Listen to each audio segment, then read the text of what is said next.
Hello, welcome back to the channel. If you're new here, I'm Ron, and if you're watching this video, you want to know more about the newest DJI Mavic Air Firmware release.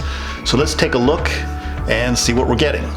So the firmware announcement was posted on the DJI forum board on February 28th, 2019. In the interest of full disclosure, I have not updated my Mavic Air to this firmware release, version 01.00.0560. And I have no plans in the near future to update my Mavic Air firmware. Now, before you leave comments below, hear me out so you understand my position on this. For simplicity, I'll refer to the newest aircraft firmware as version 0560 for the remainder of this video. Now, if we look at the DJI announcement, this is an aircraft firmware update only. Again, just the aircraft is getting the update. So just the aircraft, not the remote controller. DJI typically communicates all the compatible firmware versions between the aircraft, the remote controller, and the DJI Go 4 app in their announcements, as you'll see from the screenshot here. The remote controller firmware ending in version 0200 was part of a previous announcement, so this isn't new firmware for the remote controller. Again, it's only for the aircraft. However, to make use of this aircraft firmware, you want to make sure that your remote controller, your DJI Go 4 app are updated if you want to make use of the newest aircraft firmware update. Okay, moving on. So what's new in this update? Well, if you've been using the DJI products for a while, you know their announcements are never detailed. Here's what they wrote. Quote, optimized battery level algorithm, end quote. That's it. So what exactly does that mean? Optimized battery level algorithm? Well, no one except DJI knows for sure, but I'm going to make an educated guess based on what others have reported as issues in previous firmware versions. It appears the update may have fixed an issue where your intelligent flight batteries would go from a nearly full readout to near zero in seconds. In other words, 1 minute you're flying and your battery readout is at 60 or 70%, and the next moment you're getting a zero on your battery status indicator, and your drone is making an emergency landing where it is. Clearly, this is an issue because you have no time to respond to the emergency landing, and the drone just starts its descent.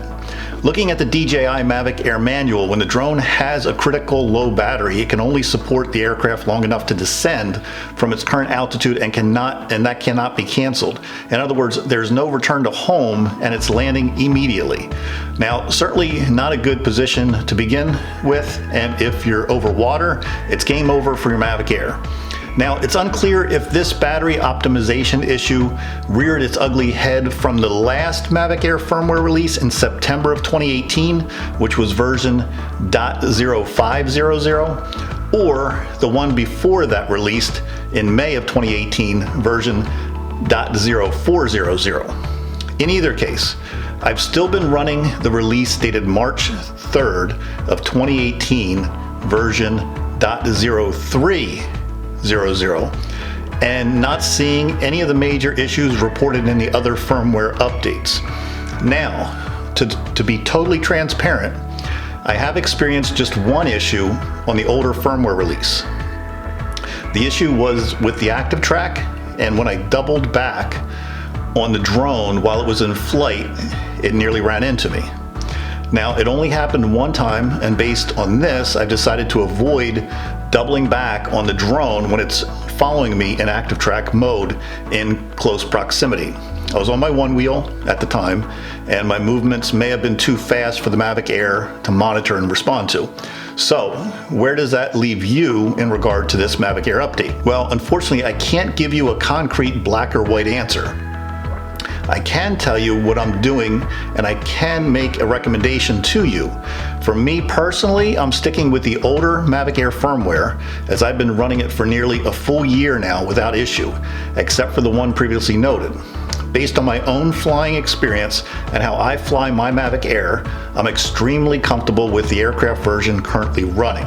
Additionally, part of my decision is based on the fact that if you upgrade beyond version 0300, I've received no confirmation to date that you can actually roll back the firmware in the DJI Assist 2 app.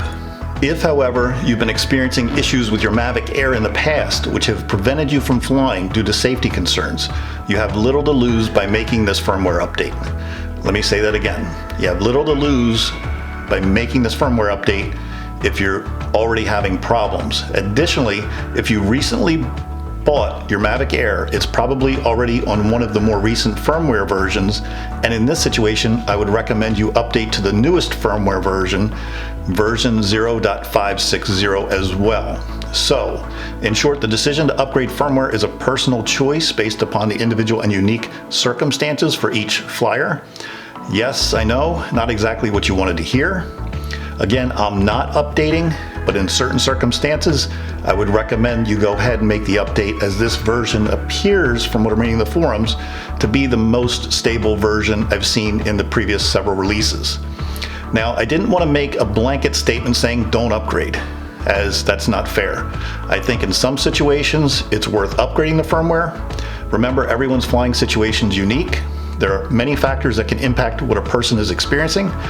Different cell phone manufacturers, different phone iOSs, Android versus Apple iOS, various software revisions within the phone themselves. Some people are using tablets, some people may be using DJI smart controllers. Some folks are flying in the US, others are flying in Europe, Australia, and other parts of the world where drone flying is regulated differently. All of this impacts your flight experience, things from distance to altitude limitations and restrictions. You get the idea. Now, I'm using an Apple iPhone 7 Plus running iOS 12.1.4 as of this video with my Mavic Air remote controller, and can only speak on my own personal experience to date. I've been flying the same Mavic Air since its first release back in early 2018, and I've clocked hundreds of flight hours as of this video. I've also flown my Mavic Air in several countries outside and inside the US, so I feel extremely comfortable in sharing my recommendations with you. I'm going to put a link below to the DJI forum and the newest firmware release notes, and I would strongly recommend reading through those comments. If you're experiencing any issues at all with your Mavic Air and the newest firmware release, let DJI know. Yes, they have been extremely slow in responding, sometimes taking months, but the more demanding we are as consumers, the more likely they are to fix and resolve bugs within their software. If you're not familiar with how to update your Mavic Air firmware, the link below will also refer you to the DJI tutorial videos for both updating the firmware via the DJI Go 4 app, as well as using the DJI Assistant 2 app. As always, if you do decide to update your firmware, please be sure you're updating your intelligent flight batteries as well. If you don't, you may get an incompatibility error message when you're trying to launch your Mavic Air. So feel free to let me know in the comments below if you're upgrading, if you're going to wait to keep an eye on the DJI forums, or if you're like me and you're still running an older version of firmware. Again, I'm running version 0.300, and I have no plans to update. I know there are a few of you out there like myself still running the older version without issues, so I'd love to hear from you guys in the comments below as well. If you found this video helpful, please be sure to give the video a thumbs up. I'd appreciate it. I also created a poll on the DJI forums for the versions of firmware that people are currently running, so I'd be curious to see what versions of firmware people are running. I'll put a link to that below as well if you want to check that out. And if you're an active subscriber, I do thank you. If you're not an active subscriber, I hope you'll think about subscribing. You can also follow me on Instagram. And until next time, happy flying.